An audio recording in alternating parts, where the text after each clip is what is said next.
Welcome to our series, Dyin, Cryin, and Lyin on Two Luckies, the podcast.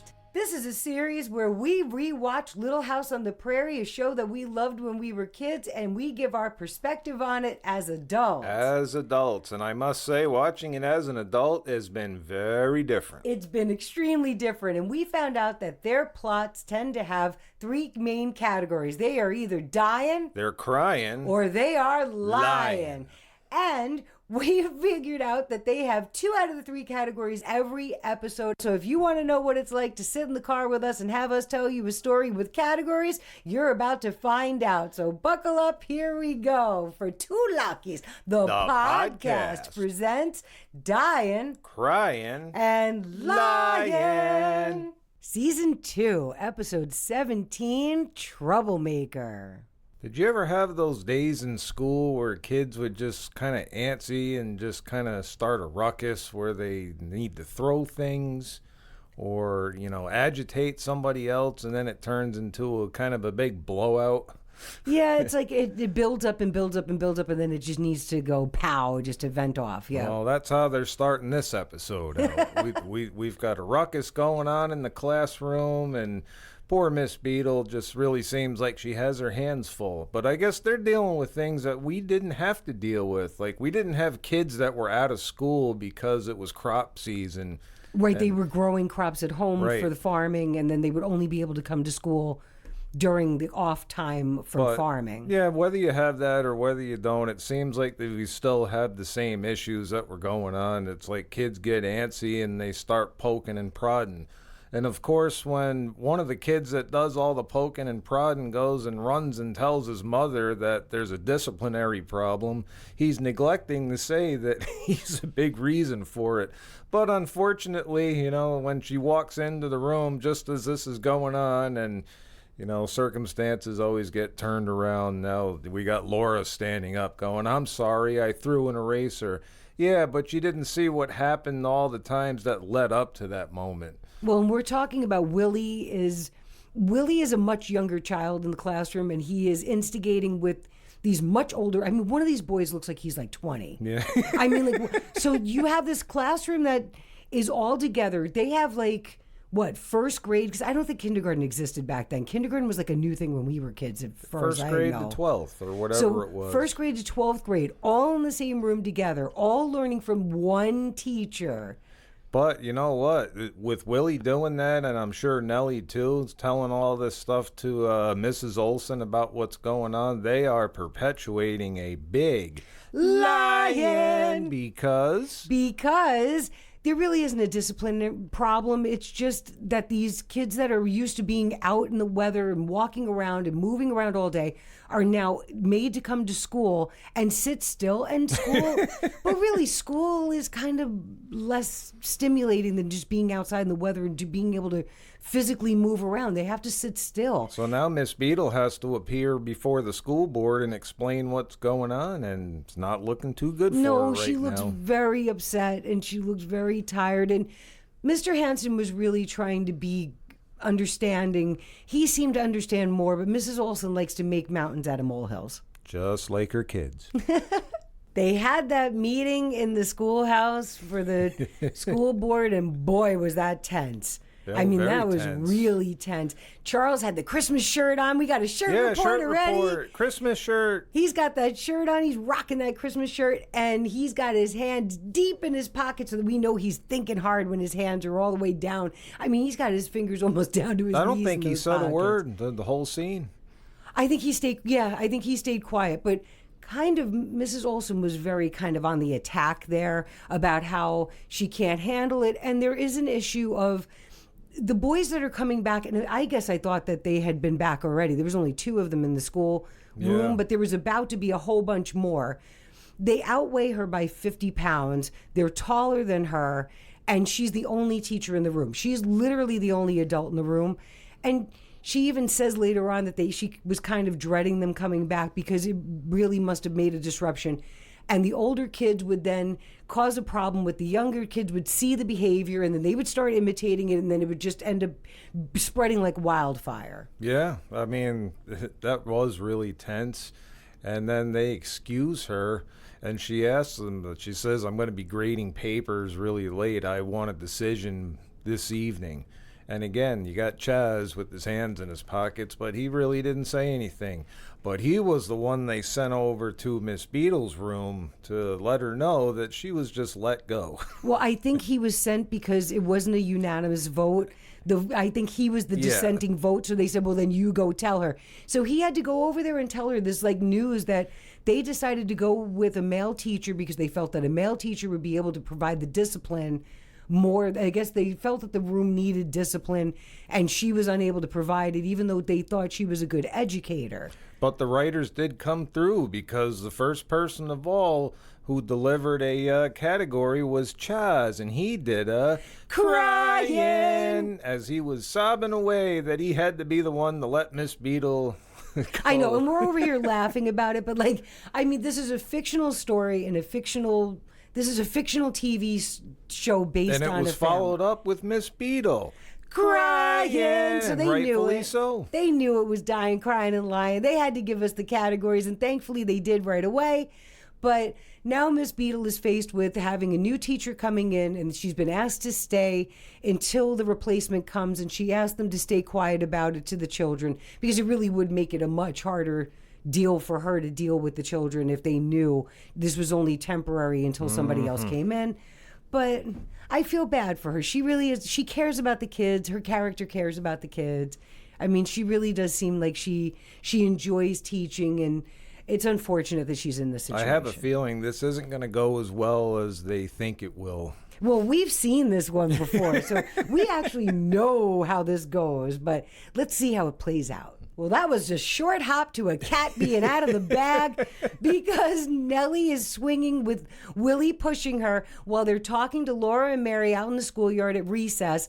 And those two boys that had started throwing books and making a whole ruckus in the earlier part of the show were over there. And of course, Nellie, when she has a tasty tidbit of information, she's got to be a blabbermouth. Well, she decided to tell everybody, I heard my parents talking about it, and we're getting a male teacher, and Miss Beadle isn't going to be our teacher anymore.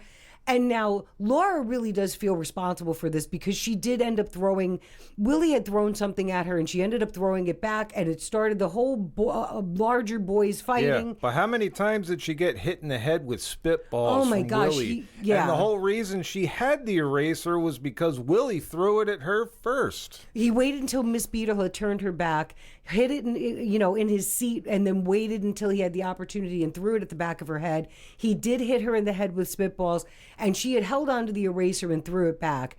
But now she's feeling very responsible, and poor Miss Beadle, she's out there helping some child read out of recess, with their reading whatever, sitting on a log, and she has to break up a fight between the kids out on the playground now, because Nellie and Mary, of all people, Mary, was threatening to slap Nellie's face, and Nellie was saying, I was going to pull your hair out by the roots. I mean, they were really about to go into a big fight, and Mary pushed Willie, which I was really surprised, because Willie likes to do that little, he has this little voice to him, and she started doing that, not me, not you, and she pushed him, and she started getting ready to have a fight with Nellie. And if anybody was going to have a fight, it's usually Laura.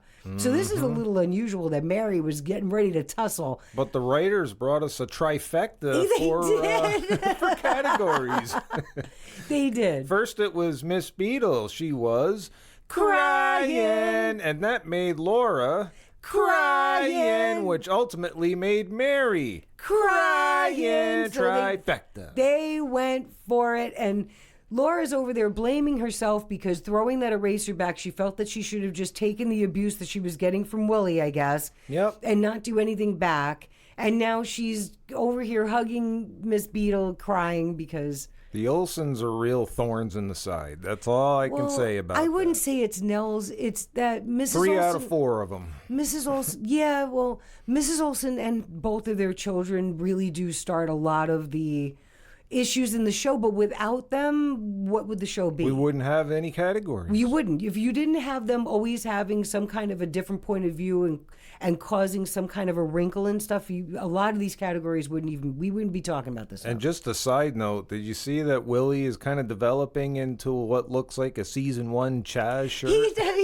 He's got this almost like a uniform now that he's wearing. I mean, he's got the same pants on, the same suspenders, and the same kind of shirt, but the fabric of the shirt is different than Pa's season 1 shirt. Yeah, it is a little different, It's but more it reminds colorful. me of the season 1 Chaz shirt. It does. He's almost like a little shrinky season 1 Chaz in a different like color scheme. You know, one thing I'm noticing about this show as it's going on is that Mary is definitely turning into a mini-ma.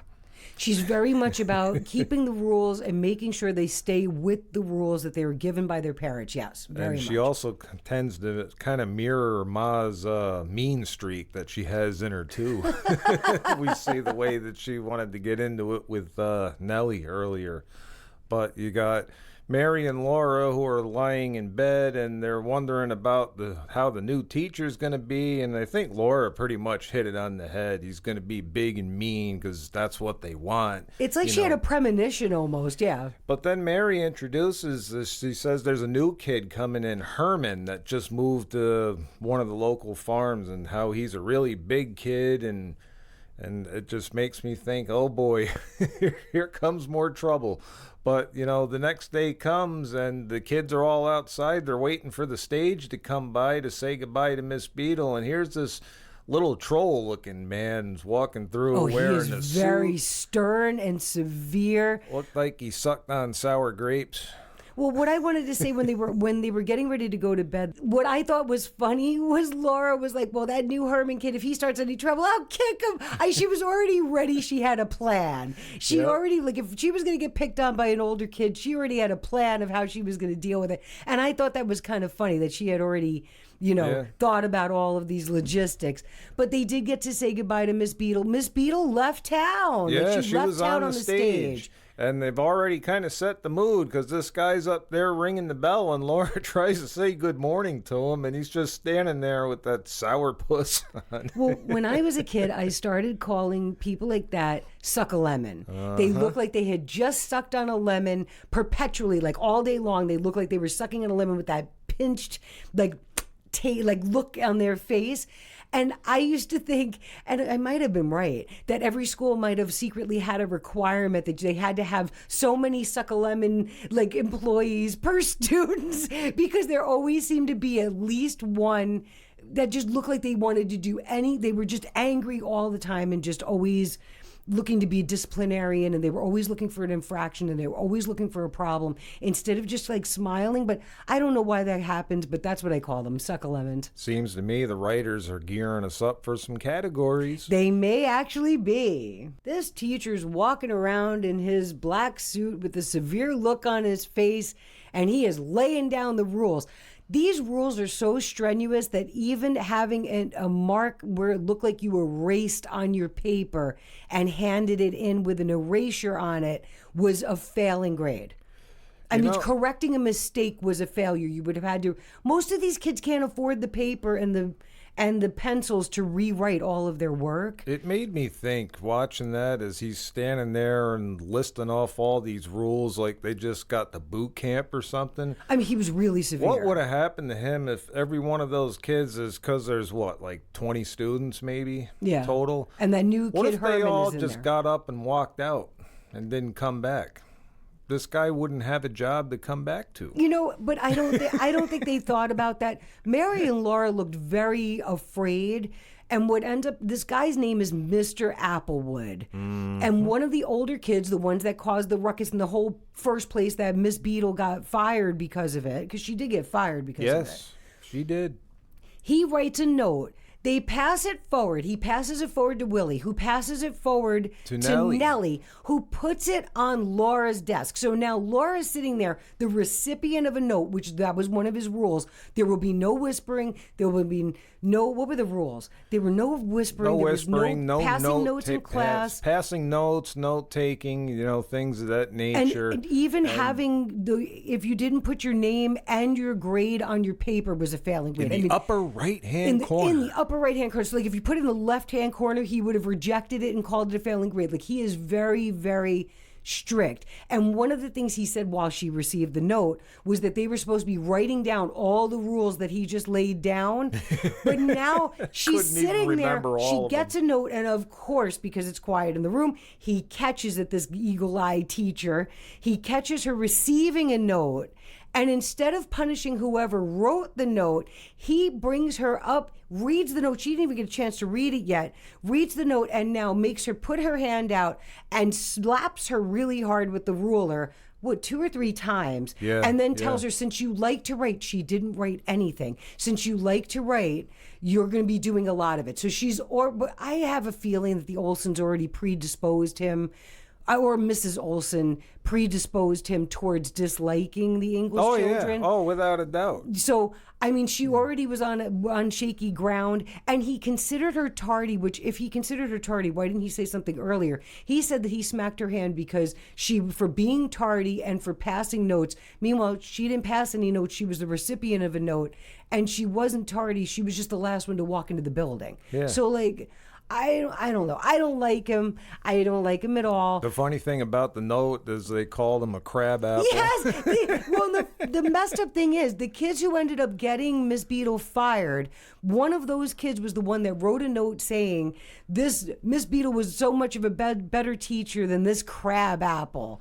And now she's standing up there with this note and she looks like she wanted the ground to like swallow. I've had this kind of feeling in school. I remember getting into this kind of trouble and being like, what's going to happen now? Yeah, but they're going to be bringing it to us. Well, after a while, I just stopped caring that they were mad at me. But that was their problem after a while instead of mine.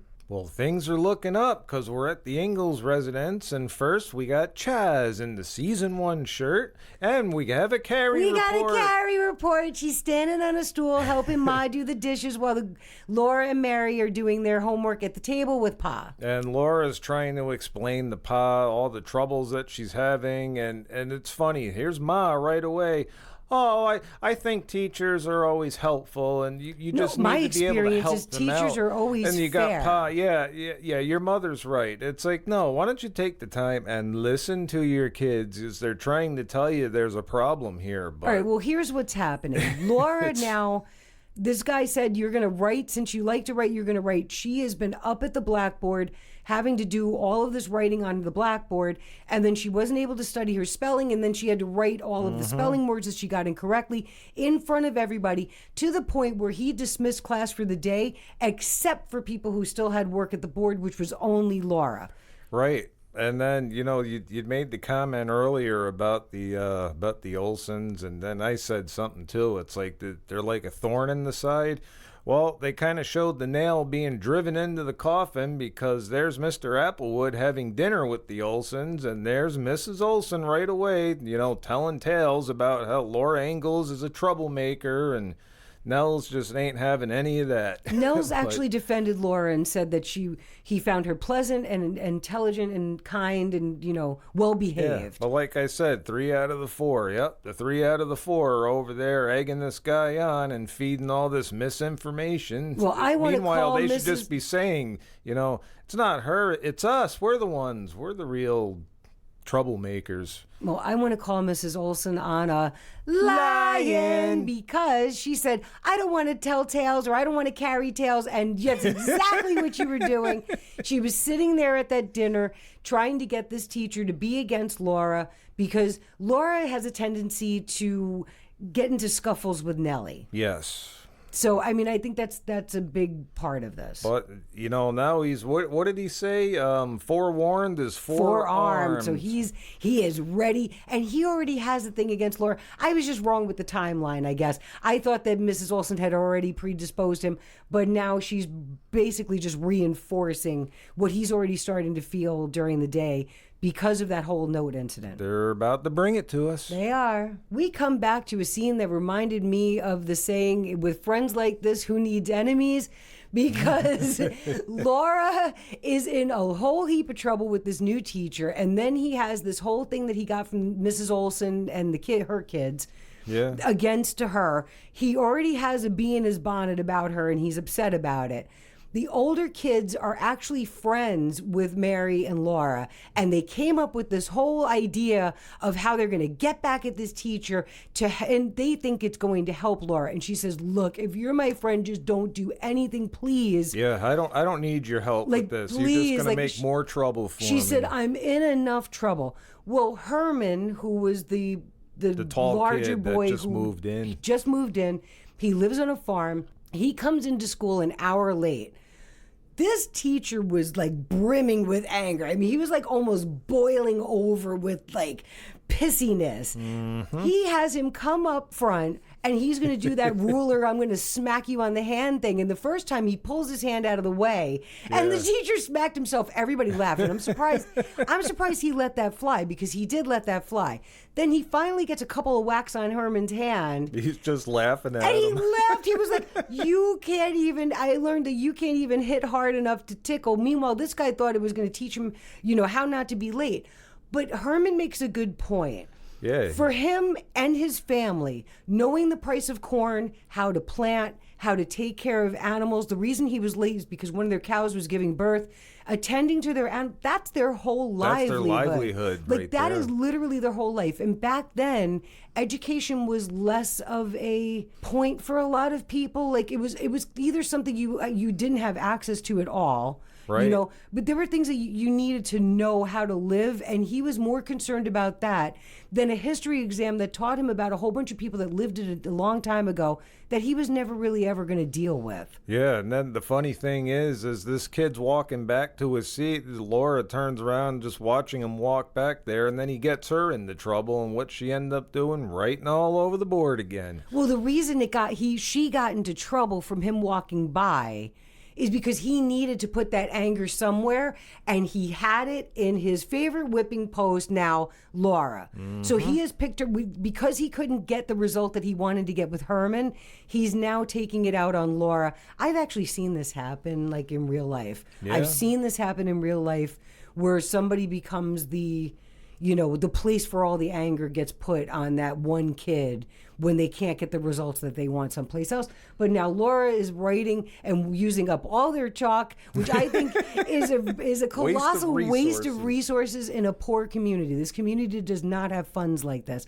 But this guy is he bent on having his way. Boy, Laura's having a hard time in this episode. Boy, is she ever. She really is. She's been writing on that blackboard. She hardly got any lunch. She came in early so that she could study her spelling. She came in early from recess, from lunch, so she could study her spelling. And then because she was the only person in the classroom, when the teacher finds out that they had done that prank by sticking his hand into his bag and coming up with a whole papers full of ink all over the place, she gets expelled. He goes and looks for her, and she gets expelled. And she's like, oh my gosh, like you could see it on her face. She didn't do it. But they were doing this supposedly to get back at this guy for her, but no one stood up and said they did it. No one actually came to her defense. And now here she is walking out the back of the room, grabbing her stuff. Even Mary didn't look in her direction. She just walked out the back of the schoolroom,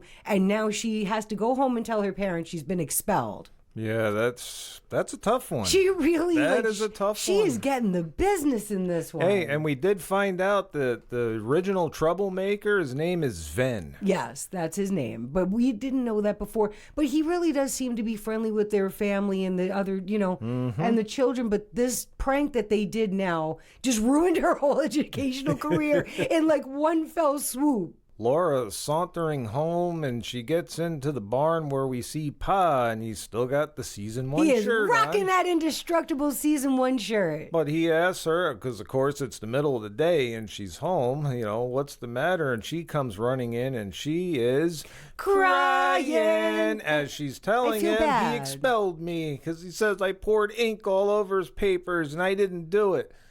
And there's Pa being very supportive. Oh, don't worry, everything's going to be okay, and I love you. He And gave her a hug, and he sent her as- inside. As soon as she walked out of that barn, all of a sudden you see his face turn to stone, and he was not happy. No, and really, I mean, he's seeing his child is being targeted by this new teacher. I think he understands what's going on, the logistics of it, and the whole Mrs. Olsen factor here. I really do. But he was like, attaboy, Chaz. He was actually really good. Way to go, Chaz. Yeah, he hugged her and he was supportive, and now he's got to try to figure out something to do here.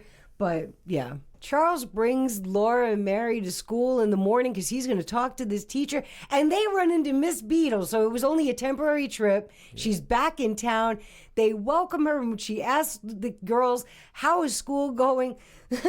There was a large pause, and then Laura says, "It's all right," which we know is a Lyin. Thank you, Laura. We needed a little Lyin because you've been crying a lot in this episode. It's making me sad. At least get back to the lying. We know everybody's going to stay alive. But after they go talk to Miss Beadle gets invited to dinner, so Ma's going to get voluntold again to cook for somebody else. Charles, after he had been warned by Ma last night, don't lose your temper. You've been known to lose your temper. He very calmly explains that there's 2 doors to the schoolroom. And there's a very large chance that somebody else came in the back door because this guy was only standing in where he could see 1 door. Right. He saw Laura come in. Just because she was the only one in there, there was a possibility that somebody else had come in the back. And I am going to call on Mr. Applewood a Lyin because just by the look on his face, he was lying. He had a nice face because he's talking to a school board member. And all of a sudden, he's got smiles for Charles when all he's got is sour suck a lemon for everyone else. And he stands there and says, well, I guess without total proof, now Laura can not only come back to school, but she's allowed to ring the bell for everybody to come back in. And this Applewood is walking Charles out the door, acting like everything is okay. They are gearing up for something big. They are. Well, they come back from recess, and what's Willie doing? He's up at it's almost like a stage, like it's lifted up where the teacher sits, and he's up there and he's throwing all the papers around, and he takes the satchel and throws it on the floor. And now, of course, Laura had to be one of the first kids in there. Laura and Herman were the first 2 that walked through the door. Right. They walk through the door. Laura sees him. She's trying to tell him he's coming, then just sits down and covers her face. And when he comes in there and sees what happened, he blows his stack. Right away, what's he do? He blames Herman, tells him to get up there and get his punishment, except Herman tells him no. Herman was like, no, not me. Doing it. And, good for him because this guy wants total, complete obedience. You have no evidence as to who did this stuff. You know somebody did it, but you don't know who it is. Of course, Laura doesn't know when to keep her mouth shut either, because when this guy tries to walk up to Herman, she has to yell out, he didn't do it. Right. Which right away, okay, tell me who did it. And she didn't say a word. So you know who did it, and you're not saying it's you. Hold out your hand. And just as he's about to hit her, there's Chaz. Well, thank comes goodness. in the back door. Oh, he was mad. He was bristling. Wait a minute. He said well, and the funny thing is, this new teacher said, well, we're having a little, problem? We're having a little something. Caught me in an awkward time here, and I'm having a little problem. He's like, I heard your little problem all the way down the street. Yeah, he was one of the girls forgot their homework, and he was bringing the homework to them. And he heard this guy yelling down the street, came in, started to talk he sent the girls home. They didn't even take their stuff. They just left their seats. He said, Laura and Mary, go home. They left their seats and all of their stuff at their seats, at their desk. They didn't take a thing. They just went straight home, like he said. And as Charles was just walking out, he wasn't going to say anything really, I think, else to this guy.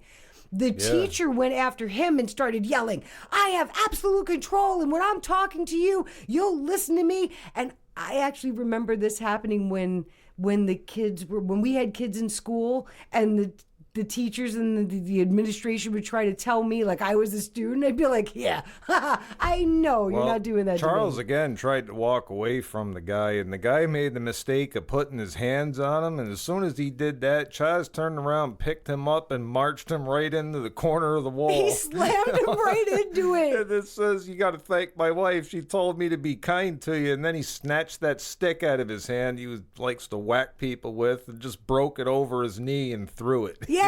So yay, Chaz! Chaz for the win. He came in and he saved the day, at least for this little bit of a moment.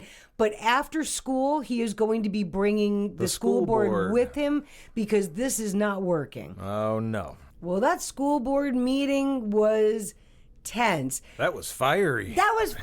And what's interesting about it is he was trying to say all this stuff about Laura, and Pa was trying to say, explain to me why my daughter is failing. Right. And he had a folder from Miss Beadle talking about her previous progress reports and some of her test papers. He was able to look over what the work she had done to see for himself what she had.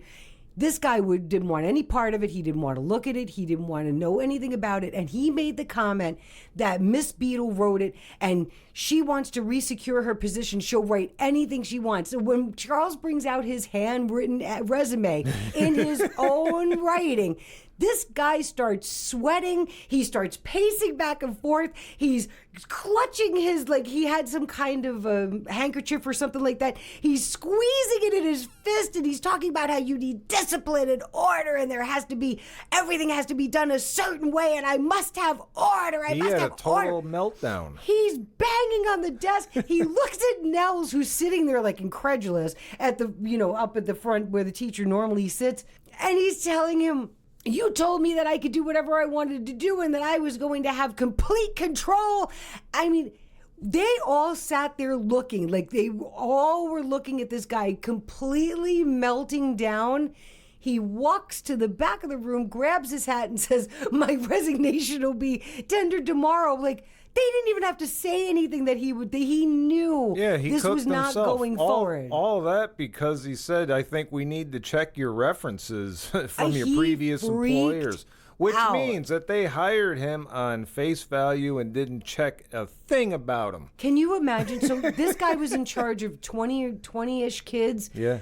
I mean, these are children. They did absolutely, and I get it. Things were a lot hard. They couldn't just pick up a phone or get a fax or get anything easy, quick back then. But they didn't. They hired this guy just from the look of his resume that he wrote himself without checking anything in the background. And now he had a complete meltdown, and they got to see what his version of discipline and order looked like, and it was ugly. And of course, all this started because Mrs. Olson had to run her big mouth.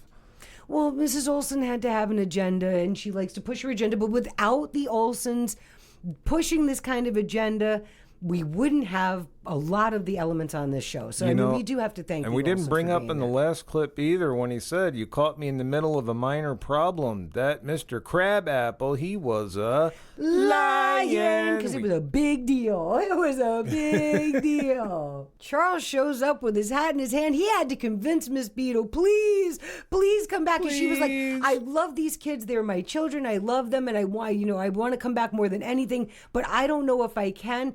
Without the support of the parents was the problem. And I think now that they realize this, they had mentioned it in the beginning. Now that they realize this, I guess the school board's going to try to do something to get the parents more involved. I don't really know where they're going with that. But they convinced her to come back, and Herman is over there in class the next day trying to cause some trouble. Back to their old tricks again, except this time as he's dropping the book on the floor, the whole class, including Willie and Nellie, turn around and just giving him the death stare. They gave him a look like, oh, I mean, really, would you want to have her have to leave again and end up with this crab apple Another guy? Crab apple? I mean, I know his name was Applewood, but my gosh, was he crabby. He was just awful. And I will say, Chaz was wearing a new shirt. He was wearing a shirt we have not seen before. This had no lines or pattern on it at all, and I'm wondering if it was the one that when Laura had to take over the duties of whatever, when Mary went to that. Oh, yes, I know what you're talking about. Mary went to Minneapolis and Laura was putting together a shirt. Ma was making him a shirt, and it was just a plain, like, cream-colored shirt. I'm wondering if that is that shirt. So do we actually have another shirt in play? Another shirt. Hey, the Adding shirt to the report repertoire. continues. But, hey, they were able to bring us some Lyin, and this time they brought a whole heaping bunch of Cryin. But they didn't get any dying in on this one except for Mr. Applewood's future. His career was on the rocks. So that was the end of this episode. And make sure to join us for the next episode, which is called The Long Road Home. I wish I knew these titles sometimes I don't know the title, but I actually have seen the show. But we'll find out. The Long Road Home. And that concludes this episode on Dyin, Cryin, and Lyin on Two Luckies. The podcast. We release these weekly, and there's a whole bunch of them out already, so go check them out.